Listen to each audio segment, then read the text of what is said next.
Baik, bismillahirrahmanirrahim. Assalamualaikum warahmatullahi wabarakatuh.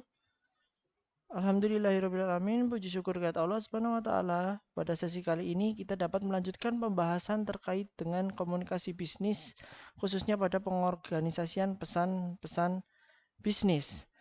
Pada pertemuan sebelumnya kita sudah membahas terkait dengan perencanaan, lebih tepatnya pada penentuan tujuan. Nah, pada kali ini kita akan melanjutkan yang kedua ya. Yang kedua, di mana yang kedua adalah terkait dengan analisis audiens. Setelah kita menentukan maksud dan tujuan yang jelas, langkah berikutnya adalah memperhatikan audiens atau kepada siapa kita nanti akan memberikan informasi. Yang pertama yang harus kita tahu adalah siapa mereka gitu. Karena itu akan terkait dengan pesan, cara menyampaikan, media yang akan kita gunakan. Nah, kemudian ketika tahu siapa mereka, terus bagaimana pemahaman dan pengetahuan mereka, latar belakangnya, termasuk latar belakang usia, pendidikan, jenis kelamin, minat mereka, dan apa yang ingin mereka ketahui sih ketika sedang berkomunikasi dengan kita atau sebagai kita sebagai pembicara ya. Jawaban terhadap pertanyaan-pertanyaan tersebut merupakan informasi yang tentunya sangat berharga yang akan mempengaruhi cakupan materi yang diberikan kepada audiens dan bagaimana cara mengatasi audiens ketika kita sudah mengetahui latar belakangnya. Nah, sebelumnya dari pertanyaan-pertanyaan tersebut ada beberapa rumus atau ada beberapa cara untuk mengembangkan profil audiens supaya kita benar-benar mengetahui siapa sih audiensnya. Nah, terus bagaimana cara menangkalnya atau bagaimana cara berhadapan dengan audiens tersebut. Yang pertama adalah poin-poinnya menentukan ukuran atau komposisi audiens. Yang kedua, menjawab siapa audiensnya. Ketiga, reaksi audiens. Kemudian tingkat pemahaman audiens dan juga hubungan komunikator kalau kita sebagai komunikator dengan audiens. Kita akan bahas satu per satu. Yang pertama, dalam menentukan ukuran dan komposisi audiens. Jumlah audiens yang dihadapi pastinya sangat mempengaruhi teknik berkomunikasi.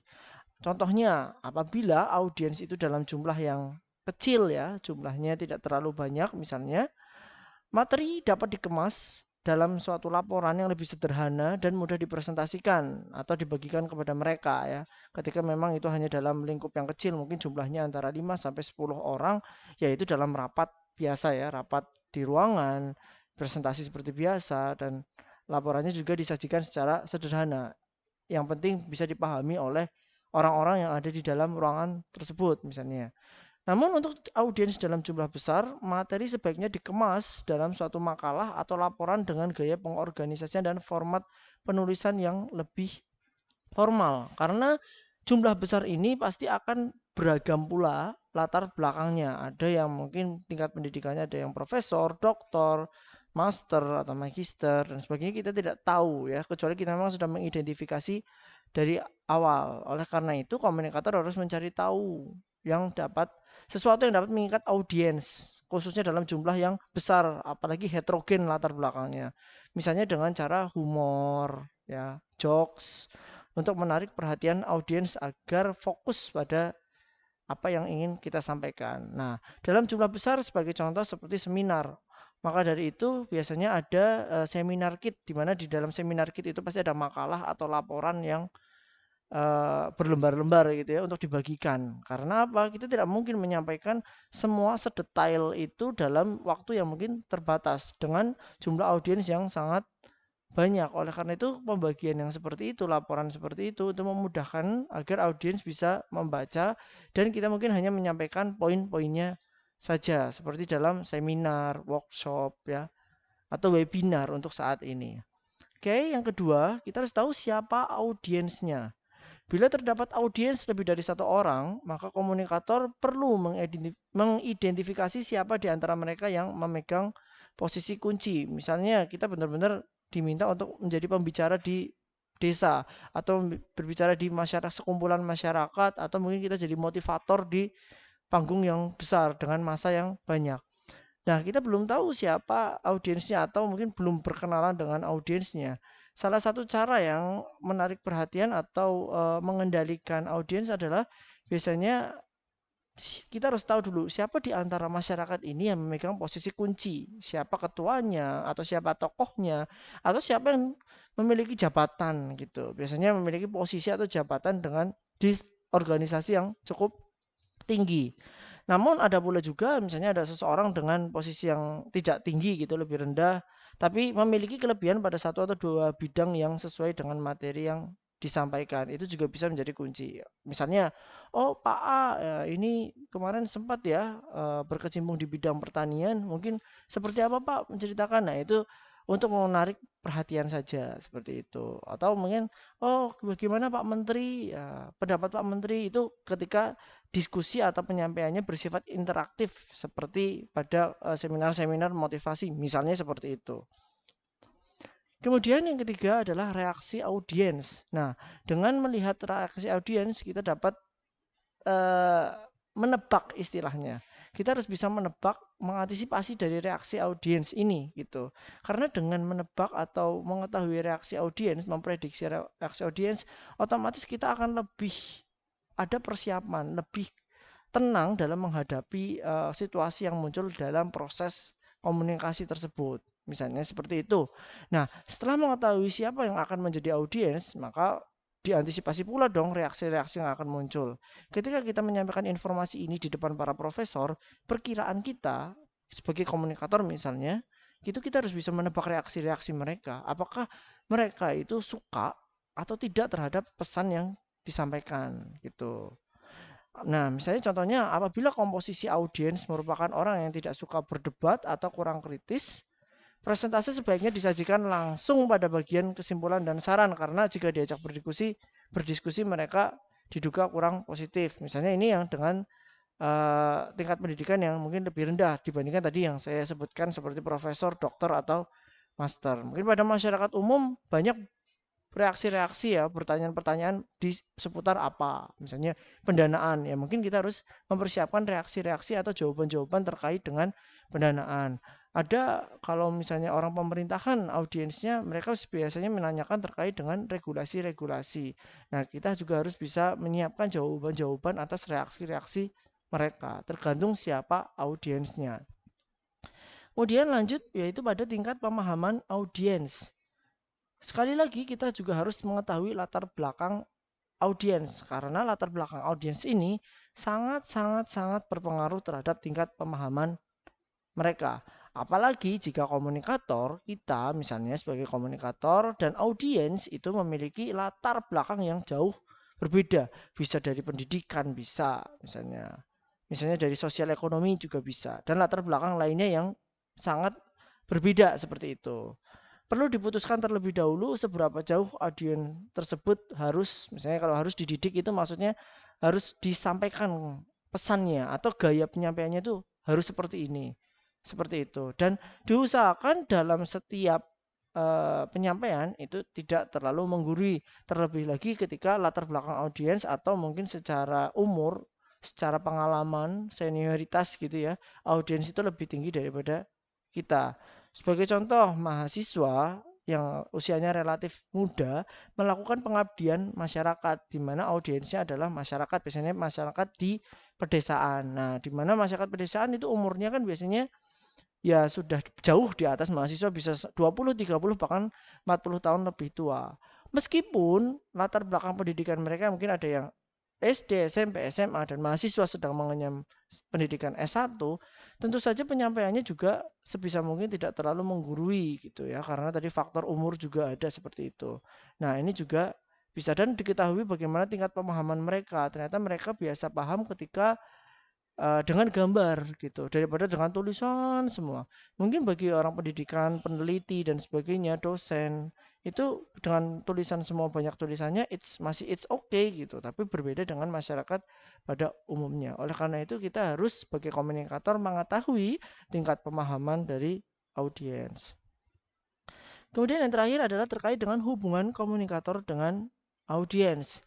Apabila komunikator atau kita belum dikenal oleh audiens, mau mengisi di masyarakat, tapi ternyata kita belum dikenal dengan audiens, maka audiens harus dapat diyakinkan sebelum penyampaian suatu pesan dilakukan. Komunikator dengan penampilan yang meyakinkan akan membuat audiens termotivasi untuk mendengarkan dan menyimak pembicaraan sehingga pesan dapat tersampaikan dengan baik. Ini ada kaitannya dengan pembicaraan atau pembahasan pada sesi sebelumnya di mana kapabilitas seorang komunikator itu juga diperhitungkan. Ketika mau mengisi mengenai hal yang berkaitan dengan produksi pertanian, pastikan mungkin audiens itu akan memastikan ini latar belakangnya apa sih, dia paham atau tidak, seperti itu. Salah satunya adalah dengan mungkin pembacaan pembacaan CV biasanya ya, pembacaan CV, pembicara dan sebagainya. Audiens tahu siapa yang akan berbicara, kapabilitasnya tahu. Itu yang pertama. Yang kedua adalah penampilan juga perlu diperhatikan gitu. Penampilan juga perlu diperhatikan. Sebisa mungkin penampilannya meyakinkan bahwa si pembicara ini atau komunikator ini memang memiliki vibe positif untuk menyampaikan hal tersebut. Kita bisa lihat saja dalam seminar-seminar ya, ketika berbicara mengenai seminar motivasi misalnya, biasanya komunikator itu menggunakan jas, ya, perlente dan sebagainya, biar meyakinkan. Biasanya itu juga ada di seminar-seminar bisnis. Nah, itu akan meyakinkan si audiens bahwa percaya oh ini orang sukses makanya memberi motivasi. Nah, biasanya ditambah-tambah dengan foto-foto kan, foto-foto sedang liburan di mana, di luar negeri, rumahnya yang besar, kendaraannya seperti itu. Itu sebenarnya salah satu trik. Adapun kebenarannya punya rumah, punya mobil atau seperti apa, ya itu bukan domain kita untuk membahas di situ. Pada intinya adalah bagaimana cara meyakinkan audiens ketika terlebih lagi belum punya hubungan sebelumnya ya. Oke.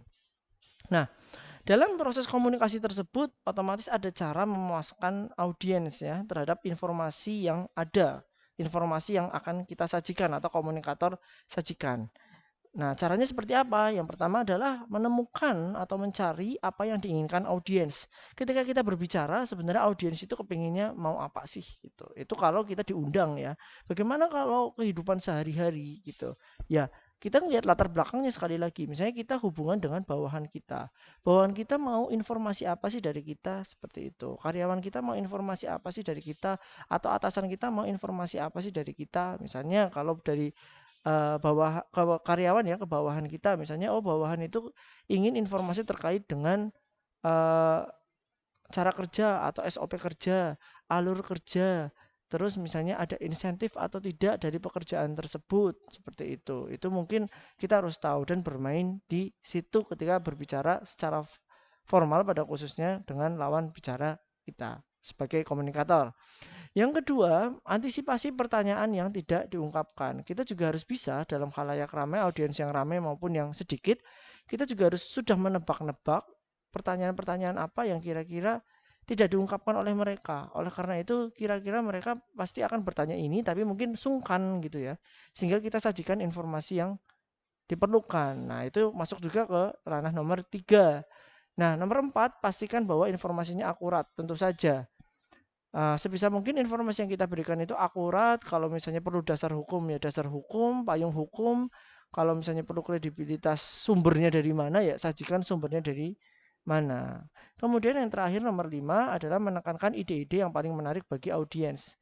Sekali lagi kita ingin tadi di nomor pertama adalah menemukan apa yang ingin diinginkan oleh audiens. Nah, kemudian di nomor 5 adalah menekan bagian yang paling menarik dari yang diinginkan oleh audiens tersebut. Misalnya seperti itu.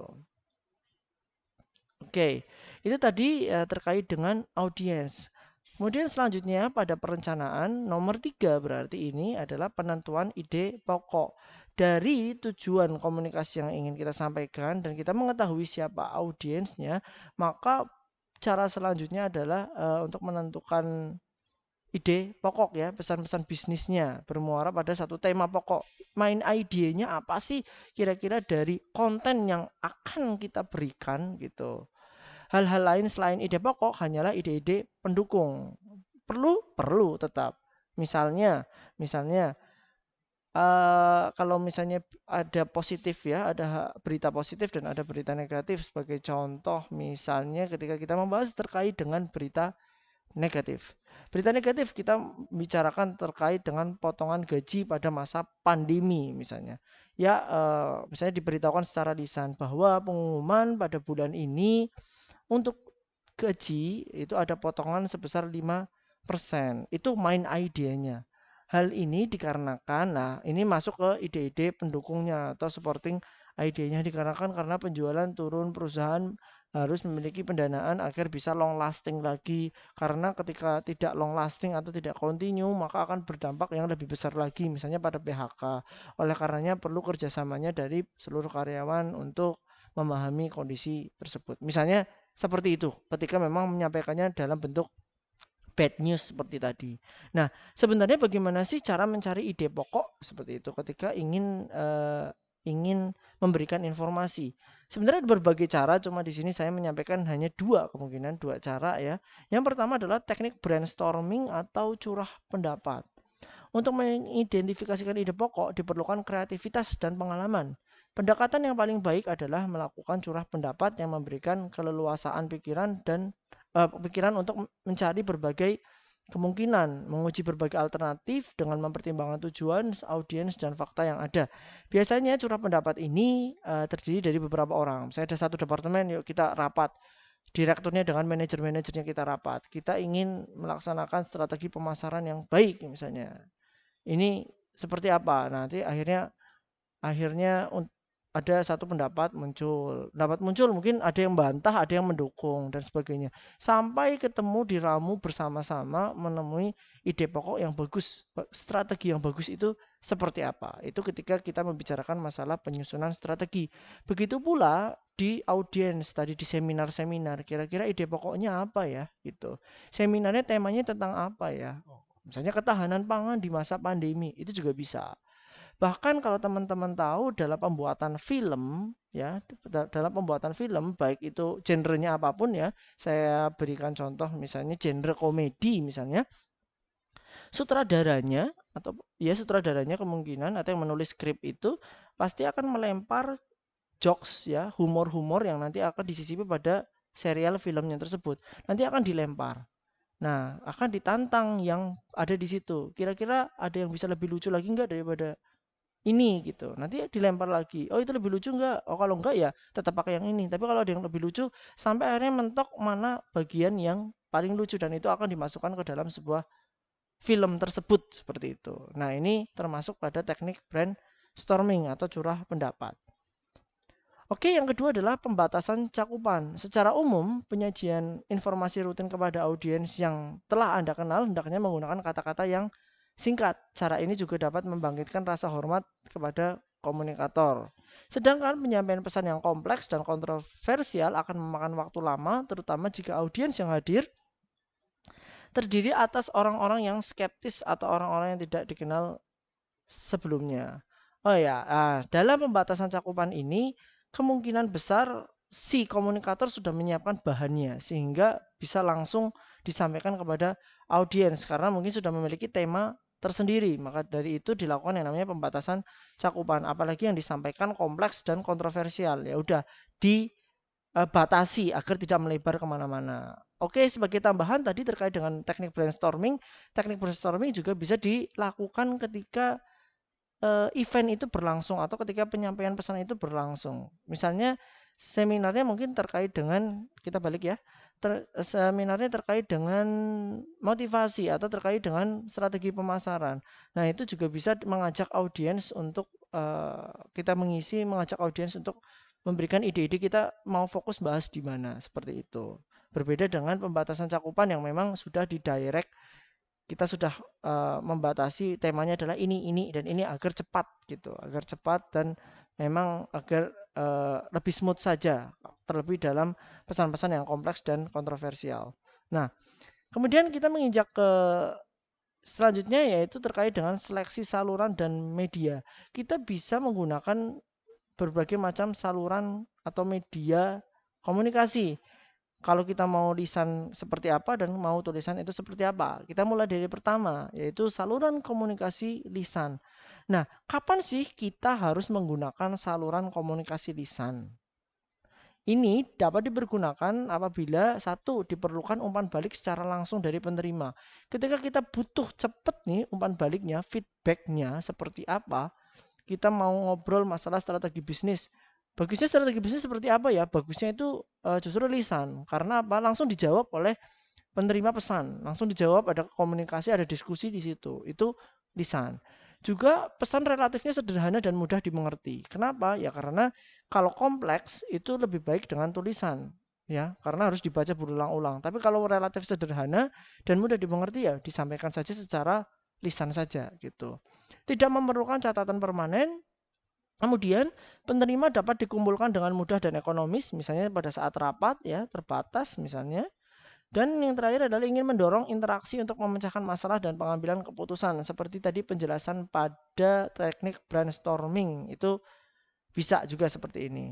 Media saluran lisan itu apa saja sih? Bisa juga langsung ya, face to face, tatap muka, pidato, rapat, seminar, konferensi, atau melalui telepon atau voicemail, radio, televisi komputer, pita audio dan video, telekonferensi atau video conference yang saat ini sedang marak di era pandemi.